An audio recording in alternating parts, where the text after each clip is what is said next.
Hello प्यारे दोस्तों, नमस्कार। आप सभी का बहुत बहुत स्वागत करता हूं इस खास शो में। 10 मिनट शो हमारा आपको कैसा लग रहा है एक बार बताएंगे जरूर। साथियों, आप कैसे हैं? बहुत अच्छे होंगे, उम्मीद कर रहा हूं बहुत प्यारे होंगे, अपनी जगह तैयारी कर रहे होंगे और अपने घर वालों की उम्मीदों पर खरा उतरने की कोशिश भी कर रहे होंगे। मैं हूं आपका दोस्त वाईडी और आप देखना प्रारंभ कर चुके हैं ये खास शो 10 मिनट शो, जिसमें हम लेकर आपके सामने उपस्थित होते हैं कुछ खास प्रश्न। आज की क्लास में भी हमारे पास में लोकोक्ति और कुछ कहावतें हैं।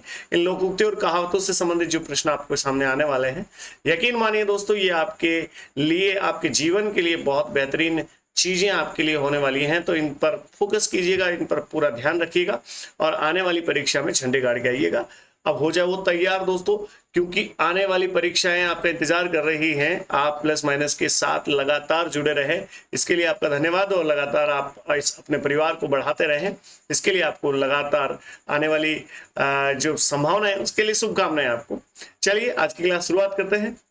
आज की क्लास में फटाफट हमारे पास में 10, 20, 25 या जो भी हमारे पास में क्वेश्चन है उनको हम सोल्व करते हैं। और मैंने थोड़ा सा इसे अलग तरीके से डिजाइन किया है ताकि आपको कहीं भी कोई दिक्कत का सामना नहीं करना पड़े। तो देखिएगा, हमने कुछ लोकोक्ति और कुछ कहावतें रखी है। कहावतें और लोकोक्ति एक तरह की होती हैं। तो देखिएगा दोस्तों, पहली लोकोक्ति क्या कहती है, फटाफट से।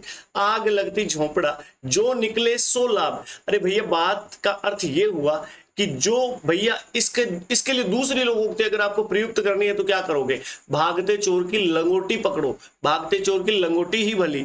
मतलब ये हुआ कि सब कुछ समूल नष्ट होने वाला है, उसमें से जो कुछ बचा लिया जाए वही आपके लिए फायदेमंद रहेगा दोस्तों। तो व्यापक विनाश में से जो कुछ बचाया जा सकता है वह ही लाभ समझे आपकी। यह भी नहीं बचने वाला था मगर आपने बचा लिया, तो इसके लिए आप लोकोक्ति कौन सी प्रयुक्त करते हैं गांव में?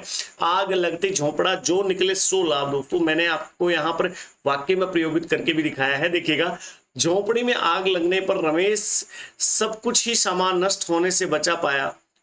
कुछ ही, झोंपड़ी में आग लगने पर रमेश ने कुछ ही सामान बचाया, लेकिन वह भी सच है कि आग लगती झोंपड़ा, जो निकले सो ही लाभ। यह भी बहुत अच्छी बात है कि कुछ तो बचा उसमें से, राइट। अगले लोकोक्ति देखें दोस्तों। एक जैसी लोकोक्तियों को मैं एक जगह रखने का प्रयास करता हूं। आग लगने पर कुआं खोदना। आग लगने, देखो ऊपर भी आग, आग यहां भी आग। आग लगने पर कुआं खोदना मतलब ये हुआ दोस्तों कि विपत्ति आ जाए, जब हमारे ऊपर समस्या आ जाए, तब हम क्या करते हैं? तब हम उस समस्या का निदान ढूंढने का प्रयास करते हैं, उसका समाधान ढूंढने का प्रयास करते हैं, जो बिल्कुल गलत साबित होता है दोस्तों। तो यहां पर देखिएगा, विपत्ति आने पर उपाय खोजना शुरू करना। हम ऐसा ही करते हैं अक्सर। एग्जाम हमारे सर पर होती है तब हम जागते हैं कि एग्जाम की हमें प्रिपरेशन करनी है, अब इसका क्या सोल्यूशन हो सकता है। तब कोई सोल्यूशन नहीं मिलेगा दोस्तों आपको। तो याद रखिएगा, जब आपको मिल जाता है, जब आपको हिंट मिल जाता है, उसी दिन से आप तैयारी में लग जाने चाहिए। देखो इसका अर्थ क्या लगाओगे, मैंने वाक्य में प्रयुक्त किया है। विज्ञप्ति निकलने पर तैयारी शुरू कर रहे हो, तुम तो आग लगने पर कुआं खोदने जैसा काम कर रहे हो। भैया विज्ञप्ति निकलने पर नहीं, डीएसएसबी एग्जाम क्रैक करना है, मतलब आप लगातार तैयारी में जुटे रहें, निश्चित तौर पर आप सफल होंगे, इसमें कोई दो राय नहीं है दोस्तों। अगली देखें, आगे कुआं पीछे खाई। देखो मैं फिर ये आग लगने पर कुआं खोदना, आगे कुआं पीछे खाई, एक जैसी लोकोक्तियां हैं। तो देखिएगा, दोनों ओर संकट, इधर भी संकट उधर भी संकट, जाऊं तो जाऊं कहां दोस्तों। यहां पर देखो आग लगने, ये देखिएगा, आगे कुआं पीछे खाई का मतलब हुआ हर तरफ संकट ही संकट। इधर देखिए, नरेश लड़की की शादी में रुपए ने लगाए तो रिश्ता टूटता, और रुपए खर्च करे तो कर्ज में डूबता। भैया ऐसा हो भी रहा है, ऐसा हो भी रहा है आपके समाज में, आप देख भी रहे हैं। तो उसके सामने तो ऐसी विपत्ति खड़ी हो गई, आगे कुआं पीछे खाई वाली बात हो गई दोस्तों। तो यहां पर आपने लोकोक्ति को समझा है। अगली लोकोक्ति पर चलते हैं। देखिएगा, अकल बड़ी की भैंस। दोस्तों ये सही बात, सही मायने में ये लोकोक्ति थी नहीं, लोकोक्ति थी अकल बड़ी की बहस। जबकि हमने इसका विकृत रूप ही नहीं, हमने इसे बिगाड़ करके मुख सुख के कारण हमने इसे क्या कर दिया है, अकल बड़ी की भैंस।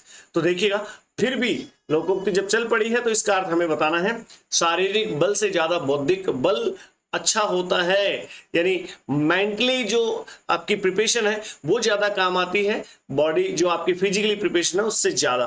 देखिए आज का जमाना तो माइंडली है। देखिएगा, किसानों के अत्यधिक परिश्रम करने पर भी पहले अनाज कम पैदा होता था, किंतु जब से, यहां जनते नहीं है दोस्तों, यहां कीजिएगा कि किंतु जब से प्रशिक्षित युवक कृषि के क्षेत्र में आए हैं, जो कृषि विज्ञान पढ़ के आए हैं, जो एग्रीकल्चर पढ़ के आए हैं, तब से कृषि उत्पादन दुगुना हो गया है। सच है भैया, अकल बड़ी की भैंस, कि अकल से काम कर रहे हैं, अकल से कृषि कर रहे हैं या फिर वैज्ञानिक तरीके से कृषि कर रहे हैं, तो पैदावार डबल हो गई है, दुगुनी हो गई है। तो अकल बड़ी की भैंस, ये हम लोकोक्ति काम में लेते हैं।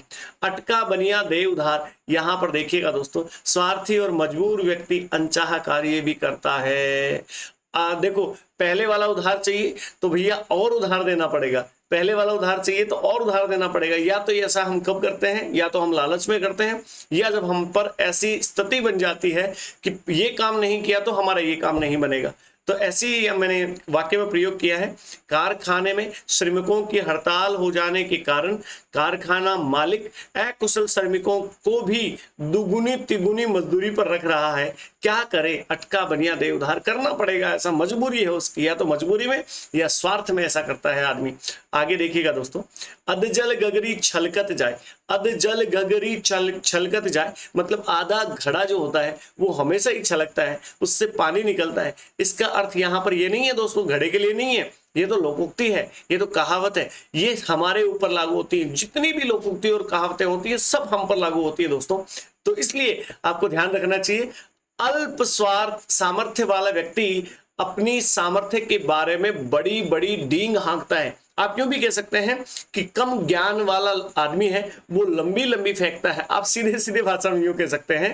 तो यहां पर देखिएगा, कम ज्ञानी बड़ी बातें करता है, यानी ज्ञान से ज्यादा बड़ी बातें करता है, उसे कहते हैं अधजल घगरी छलकत जाए। गरीबी भोगने के बाद सोहन के पास थोड़ी बहुत संपत्ति क्या इकट्ठी हुई कि बात बात में अपने पैसे का दिखावा करता रहता है। सच है कि अधजल गगरी छलकत जाए। राइट, अगली लोकोक्ति पर आते हैं दोस्तों। अगली लोकोक्ति देखिए, बेहतरीन लोकोक्ति है, अपना सोना खोटा हो तो परखैया क्या दोष है। परखैया यानी परखने वाले का क्या दोष है। जब भाई हम में ही कमजोरी है, हम में ही कमी है, तो हम जो बताने वाले हैं उसके बारे में हमें कमजोर बताने वाले हैं, उनका तो कोई दोष नहीं निकाल सकते।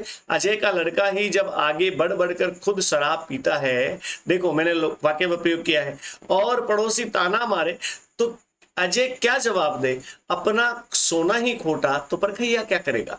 भैया हम ऐसा समाज में देखते हैं, और मैंने कहा भी है आपको कि ये सारी लोकोक्तियां, ये सारी कहावतें, ये सारे मुहावरे सिर्फ और सिर्फ इंसान यानी हम लोगों के लिए बने हुए हैं दोस्तों। तो इसका भी आपको ध्यान रखना चाहिए। अपना हाथ जगन्नाथ, ये लोकोक्ति मैं पहले भी करा चुका हूं दोस्तों, आपको ध्यान से सुनिएगा, इसको समझिएगा। स्वयं का काम स्वयं द्वारा ही संपन्न करना चाहिए दोस्तों, सेल्फ डिपेंडेंट होना चाहिए दोस्तों। पर कि देखो, दूसरों पर जो निर्भर रहता है वो कभी भी सक्सेस के नजदीक तक नहीं पहुंचता है। सक्सेस पाना तो बहुत बड़ी बात होती है दोस्तों। नौकर से सब्जी मंगाते थे, सड़ी गली सब्जी लाता था, जब अब खुद जाता हूं तो ताजी और सस्ती ले आता हूं। नौकर से मंगाते थे, देखो ये तो वो बात भी हो गई, बहू के हाथों चोर मरवाना। दोस्तों जब आपके पास में है, आपके पास सामर्थ्य है, तो आप वो काम खुद कर लीजिए। ये काम खुद करोगे तो ज्यादा से सटीक कर पाओगे, ज्यादा इसमें शार्पनेस ला पाओगे दोस्तों। तो ये भी आपके लिए ये याद रखना है, अपना हाथ यानी स्वयं के हाथ से किया हुआ काम तो सदैव ही अच्छा होता है। आगे देखिएगा, अपनी करनी पार उतरनी। दोस्तों ये बहुत बेहतरीन लोकोक्ति है। ये समाज में आप सामाजिक जहां भी आप धार्मिक आयोजन देख लो, वहां पर ये लोकोक्ति देखने को मिल जाती है आपको। जो कथाएं होती हैं, पुराण जो भगवत पुराण होती है, वहां पर भी ये लोकोक्ति है और कहावतें देखने को मिल जाती है। अपनी करनी पार उतरनी, अपना कार्य ही फलदायक होता है, यानी जैसा आप करोगे वैसा ही आपको फल मिलने वाला है। राधा ने अपने पति की मृत्यु के बाद परिवार के भरण पोषण के लिए दूसरों से सहायता मांगी, किंतु मदद न मिलने पर उसने स्वयं ही घरों में काम करके परिवार की जिम्मेदारी उठाई। सच है भैया, सच है, ये सच है कि अपनी करनी पार उतरनी, कि अपने किए से ही हमारा भला हो सकता है, दूसरों के करने से कुछ नहीं होगा। अगली और आज की क्लास की अंतिम लोकोक्ति आपके लिए लेकर आया हूं, सुनना। अपनी गली में कुत्ता भी शेर होता है, ये आपने खूब कहा होगा। जब झगड़ा होता है तो कहते हैं कि इस गली से अच्छा हमारे मोहल्ले में आना भैया, अपनी गली में तो कुत्ता भी शेर होता है। यहाँ पर वही बात होगी, देखना अपने घर में या अपने क्षेत्र में सब बड़ी बड़ी हाँकते हैं या सब जोर दिखाते हैं, सब बल का प्रयोग करते हैं। हमारी क्रिकेट टीम की ताकत का पता तो तब चलेगा जब वह दूसरे देशों की टीमों के साथ भिड़ेगी। हमारे खिलाड़ी देश में तो नाम कमा रहे हैं, पर उससे क्या, अपनी गली में तो कुत्ता भी शेर होता है। भैया ये बात आपके लिए कल ही लागू होने वाली है। कल हमारा पाकिस्तान के साथ में मैच है, देखना ना भूलिएगा। मेरा बड़ा इंटरेस्ट होता है इन चीज़ों में, तो आप सबको मैं सजेस्ट करता हूँ। खैर, ये बात लोकोक्ति से जोड़ रहा हूँ। तो चलिए आज की क्लास में इतना ही रखते हैं, मिलते हैं अगली क्लास में फिर से कुछ और नई लोकोक्ति या मुहावरों के साथ या नए प्रश्नों के साथ जो हिंदी से रिलेट करते हैं, जो डीएसएसबी के संभावित यानी सबसे चहेते प्रश्न है उनके साथ मिलते हैं। तब तक के लिए नमस्कार।